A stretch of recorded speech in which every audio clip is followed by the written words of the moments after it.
नमस्ते मित्रांनो, discovery of medicine and plants या माझ्या चॅनलमध्ये आपल्या सर्वांचं स्वागत आहे. आपण आणखीन एका रानभाजीची ओळख करून घेणार आहोत. ही आहे घेटुळीची भाजी किंवा याला संस्कृतमध्ये पुनर्नवा असं म्हटलं जातं. बोरॅव्हिया डिफ्युजा असं याचं बोटॅनिकल नाव आहे. खास करून वर्षभर ती सुकलेल्या अवस्थेत असते. पावसाळा सुरुवात झाली की हळूच कडेकपारीतून दगडातून उगवून येते. थोडीशी मांसल पानं असणारी ही भाजी अत्यंत रुचकर आणि चविष्ट लागते.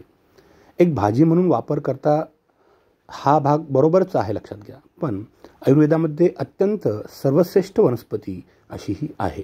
पुनर्नवा या शब्दाचाच अर्थ आहे. पुनर् म्हणजे पुन्हा आणि नवीन, नवा म्हणजे नवीन.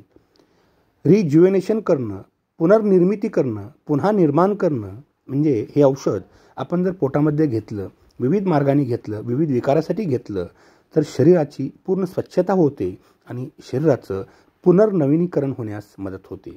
आपल्याकडे पुनर्नवा नावाचं औषध मिळतं, पुनर्नवा वटी मिळते. त्याचबरोबर होमिओपॅथीमध्ये पुनर्नवा टिंक्चर देखील असतं.